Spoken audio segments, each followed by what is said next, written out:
Sanjaya said. Lord Madhusudan addressed Arjuna, who was wallowing in pity and shedding tears profusely. From where have these weaknesses come, O Arjuna, that too at this hour of danger? It does not befit an Aryan like you who has lived a life of values. This will bring you neither good reputation nor heaven.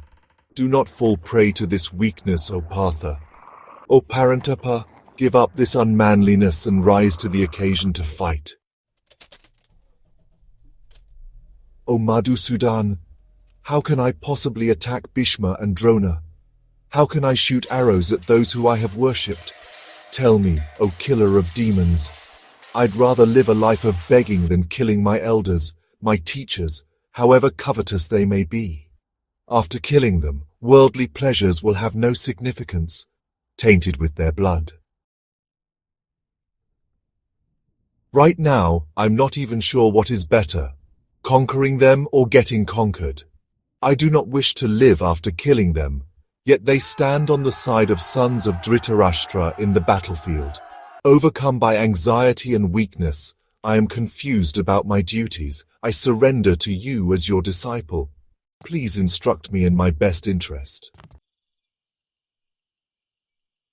Winning a prosperous kingdom on earth, or acquiring sovereign powers like that of celestial beings, will not be sufficient to nullify the immense grief within that is drying up my senses. Sanjaya said, and then Arjuna said to Hrishikesha, O Govinda, I will not fight. There was silence after that. O King, Hrishikesha then spoke smilingly to the grieving Arjuna, right in the middle of both the armies. Your words are wise, but you are lamenting for something that is unworthy. Neither for the living nor for the dead does a wise man lament. There has never been a time when I or you or all these kings were not in existence, and surely we shall all exist in the future too. Childhood, youth and old age are simply phases in the journey of an embodied soul. The next phase is another body. There is nothing abnormal in this. Interaction with sense objects leads to experience of joy and sorrow, which are as temporary as the seasons summer and winter that continually come and go, O son of Kunti. You must adapt to them, tolerate them without losing your balance, O descendant of Bharata. If one is wise enough to tolerate dualities, to whom joy and sorrow are one and the same, he becomes qualified for eternal life. O Arjuna, the best of men. That which is temporary is not the ultimate reality because the ultimate reality is unchangeable and indestructible. This is the conclusion derived by the wise who have pondered on the subject at length. Imperishable and indestructible, that is the nature of the soul which pervades the body. What can be destroyed is the external body housing the imperishable and indestructible soul. O descendant of Bharata, arise and fight. In ignorance, one may think that a soul can slay another soul, or a soul gets slayed by another soul. But in truth, the learned know that the soul neither kills nor is killed. There is no birth or death for the soul, nor does it ever cease to be. It is birthless, ageless, eternal, without a beginning or an end. Even with destruction of the body, the soul is not destroyed. Knowing the soul to be birthless, deathless, and indestructible, how will you kill anyone? Or how will anyone be killed, Partha? Just as we discard old, worn-out clothes, the soul casts off worn-out bodies to enter a new body at the time of death. A body is for the soul what clothes are for us. The soul cannot be wounded by any weapon. It cannot be burnt by fire, nor moistened by water, nor can it be blown away by the wind. The soul cannot be broken, burnt, dried, or dissolved. It is eternal, unalterable, immovable, and indelible. It is without a beginning. Knowing that the self is invisible, inconceivable, and unchangeable, you should not lament for the body. Even if you wish to believe that the self undergoes constant birth and death, there is still no reason to mourn for it, O mighty armed Arjuna, because those born will certainly die one day, and those who die will certainly be born again. Why then grieve over it? All created beings are unmanifested before birth and after death. They manifest only during life. Why then grieve over it, O descendant of Bharata? For some the soul is amazing to see, for some it is perplexing to hear, and for some it is a mystery when described. No one has really been able to decode the soul as yet. Do not grieve for any living being because the soul dwelling within the body is immortal. As a warrior, your duty is to fight without fear. There could be nothing more righteous for a kshatriya than to fight against injustice and adharma. Fighting a battle opens the gates of heavenly abode for warriors. O Partha, an unsought opportunity like this should make you happy. If you still refuse to fight this dharmic battle, you are sinning by not performing your duty. You will lose your reputation too. People will call you a coward. Dishonor is worse than death for a respectable person like you. Brave warriors who revere you now will assume you left the battlefield fearing for your life. They will lose all respect for you.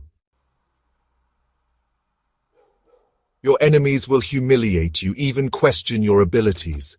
Could there be anything worse than that? If you die while fighting, you will experience pleasures in heaven. If you win, you will experience pleasures on earth. It's a win-win situation. So stand up, O Kaunteya, and fight the battle with determination.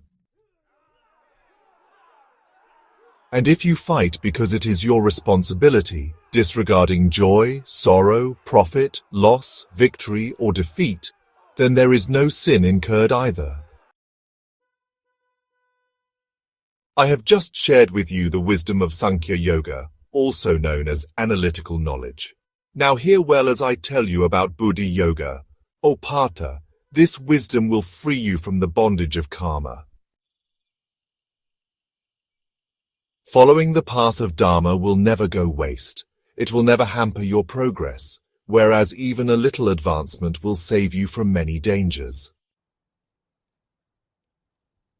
This path requires resolute determination and focus. If intelligence is irresolute and multi-branched, you will get distracted. The Vedas advocate rituals by an appealing play of floral words.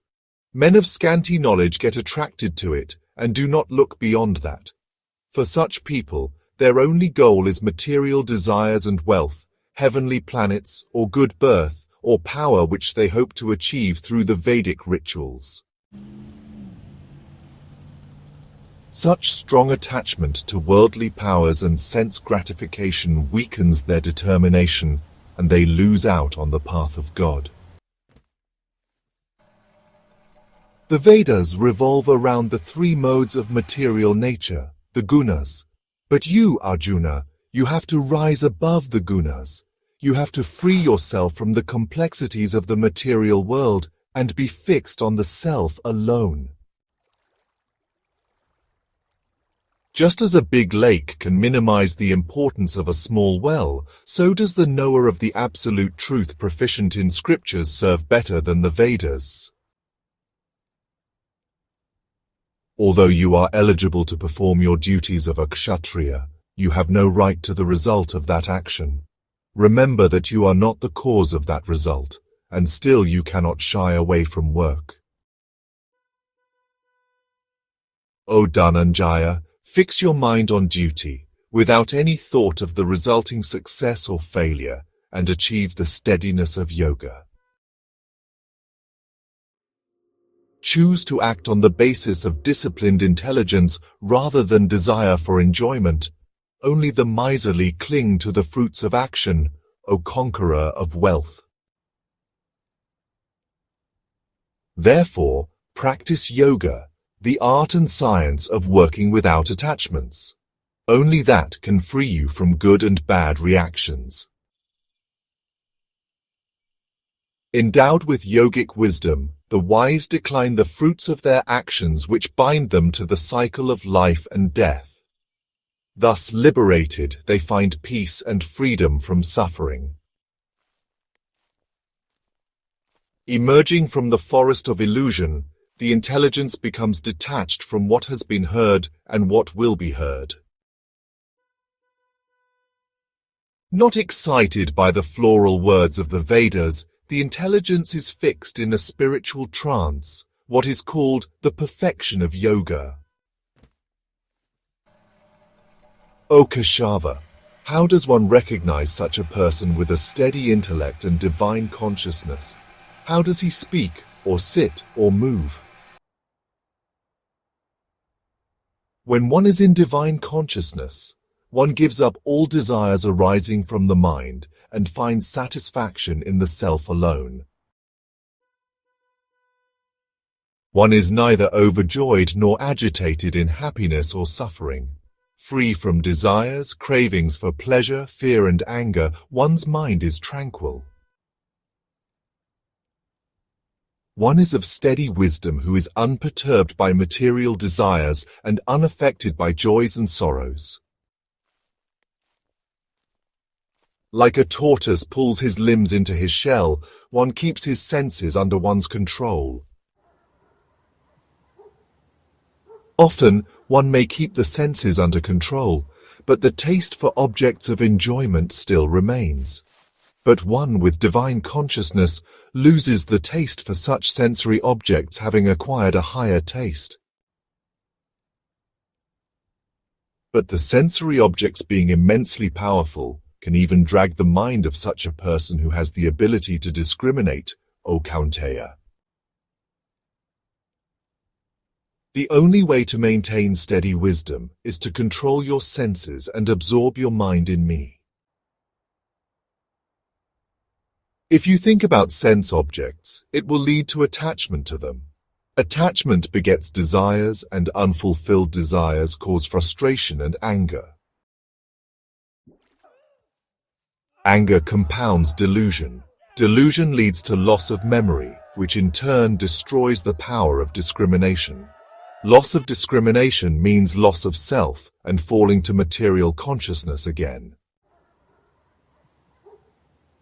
Self-control over desires and aversions can attract God's grace. God's grace can end all sorrow, and the resulting peace fixes the intelligence on God. Only a disciplined person can control his senses and mind, have a clear intelligence, and contemplate on God. Without contemplation on God, there can be no peace, and without peace, there can be no happiness. If the mind hankers for fulfillment of a desire, any of the wandering senses can carry away the intelligence as easily as the wind blows away a ship from its course in the sea. Only by withdrawing your senses from the sense objects can you be fixed in transcendental wisdom, O mighty armed.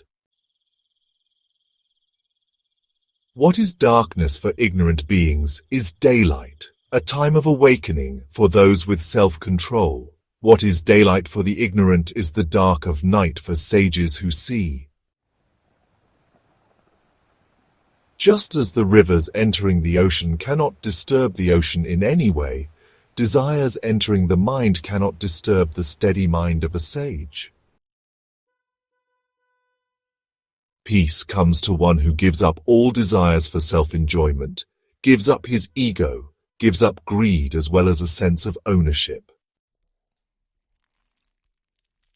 In this enlightened state of consciousness, one never gets confused again. O Partha, If one attains this consciousness at the time of death, one gets liberated from the cycle of birth and death, and all suffering ends by entering the spiritual abode of God. Art on Telemedia.